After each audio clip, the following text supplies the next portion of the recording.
was surreal, walking out into the crazy arena, a bunch of crazy fans, and having somebody close a cage door behind you was a pretty unique experience. But once you step out and you're on deck and then Bert call your name and then you got to step on the line and they play your music, then the camera's on you, then it's showtime. And you just feel the crowd. As soon as you walk out to the arena, then the lights hit you and the crowd's yelling, you're just like, man, this is what I trained for. This is what I trained for.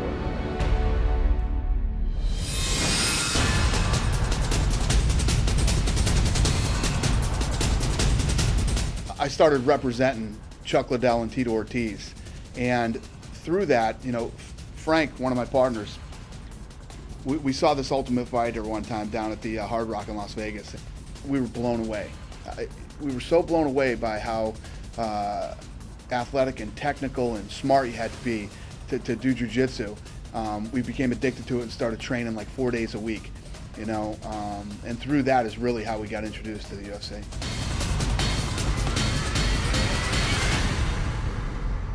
I actually got into this huge contract battle with the old owner of the UFC over Tito's contract that got pretty ugly and lasted about a year.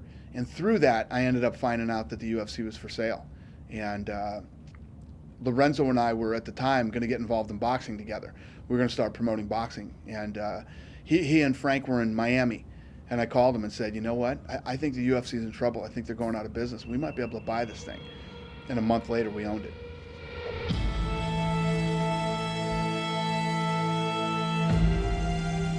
This thing was bleeding so much money at the time. To run this thing at the scale that we wanted to run it at, it cost a lot of money. Plus the infrastructure and everything else, we were bleeding cash back. And Lorenzo called me one day and he's like, I can't keep doing this, we're in this thing almost 30 million. I need you to get out there on the streets and see what you can sell this thing for.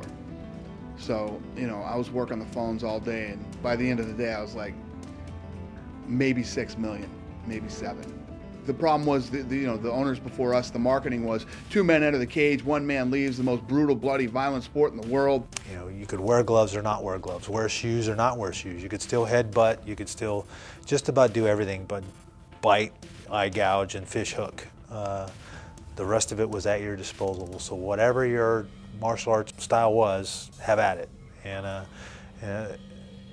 most people thought it was very dangerous and very rough, but really there were no more injuries back then than there are now. There was no serious injuries, there were no deaths, there was nothing dangerous about it. In the almost 20-year history of the UFC, there's never been a death or serious injury. I don't know if cheerleading can say that, okay? So the reality was completely different than what all the misconceptions were. But the first one did so well in pay-per-view, they did another and another and another. In a million years, these guys never dreamed that they were creating a sport. We ran towards regulation. We just wanted to be considered a sport, not some freak show, and that's what they looked at us at. And so we started going to commissions and getting them to sanction us, going under the same rules as other combative sports like boxing, with blood tests and CT scans and drug testing and all those things. And we just continued to march down that road towards regulation.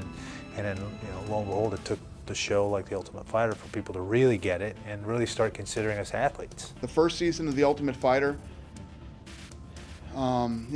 everything went the right way and everything went our way. If we didn't do as well as we did that first season, I'm pretty sure we wouldn't be having this interview right now. I think in a lot of ways there was something very unique and special about that first season. All those guys were there genuinely because they wanted to be mixed martial artists, they wanted to be fighters, they wanted that chance to break into the UFC. We didn't know if the show was going to be successful, what was going to be. And I think that alone made all those guys like Forrest Griffin and Stephen Bonner, which culminated in a huge finale, very, very special. They were there because they purely loved the sport. I think in a lot of ways that show and the reality genre of TV broke down a lot of people's misconceptions about what we are and what we do and what goes into making a cage fighter.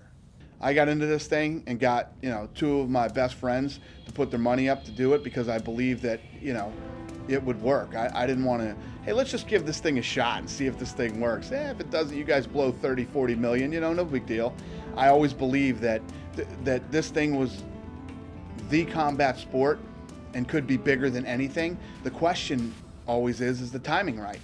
It's, an interesting, having experienced it before and seen the changes. I mean, my first weigh-in was in the lobby at the Holiday Inn in Augusta, Georgia.